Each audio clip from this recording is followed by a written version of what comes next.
Christian Crusades, Thou Shalt Not Kill, a dark satirical narration. The banner arrived before the soldiers did. White cloth, gold letters, carried so high it caught the morning sun and threw it across the village like a blessing that had taken a wrong turn. Thou shalt not kill, the villagers could read. They read it once, lips moving silently. They read it again as the helmets appeared behind it. By the third reading, they noticed the swords. The commander rode beneath the banner, smiling like a man arriving for a wedding.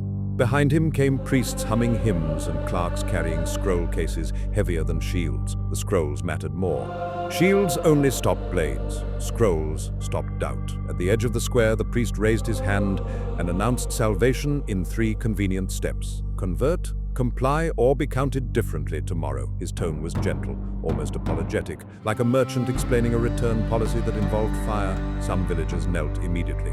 Some hesitated, some pointed at the banner, at the gold commandment shimmering above them. Thou shalt not kill.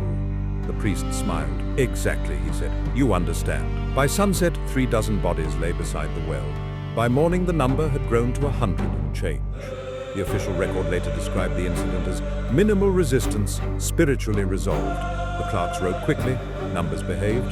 Numbers did not scream or plead or clutch children. Numbers lined up obediently and waited for ink. 200 here, 800 there. 1,000 non-compliant souls adjusted into silence with a flourish of the quill.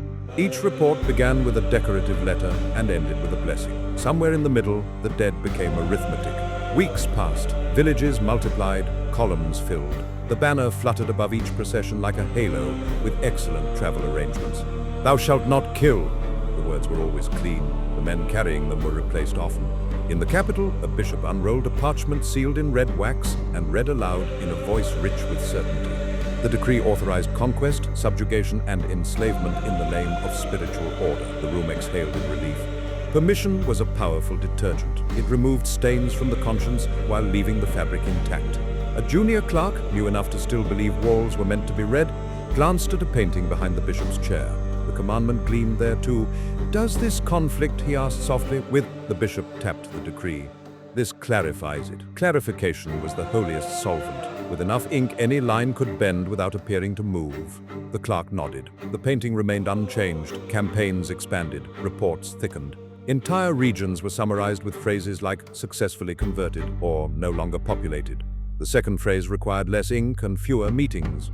Hundreds became thousands. Thousands became tens of thousands. Margins grew crowded. Footnotes multiplied.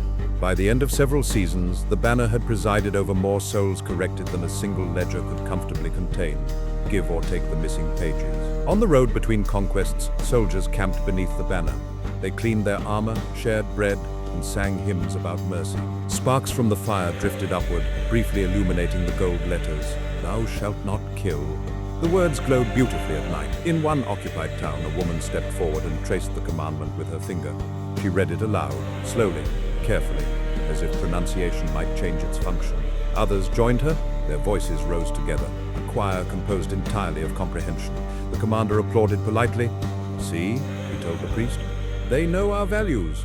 The next morning, wagons labeled relocation rolled out before dawn. Labels were important.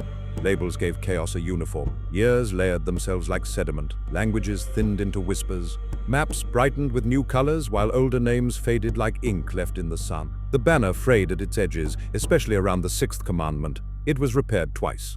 Gold thread replaced worn gold thread. The sentence shone brighter each time, as if polishing the rule strengthened its immunity. Thou shalt not kill. The artisans took great pride in their work. Visibility was virtue. Legibility was holiness. When the banner finally returned to the cathedral for restoration, officials gathered to celebrate progress. They spoke of unity measured in territories, salvation measured in compliance, peace measured in silence. No one mentioned the other measurements, the ones that did not fit comfortably into sermons. The congregation knelt. Bells rang. Incense curled upward like questions that had learned better manners. Above the altar, flawless once more, the banner unfurled in radiant gold. Outside, new wagons were already being loaded. New scrolls were already being sealed. New villages were already learning to read.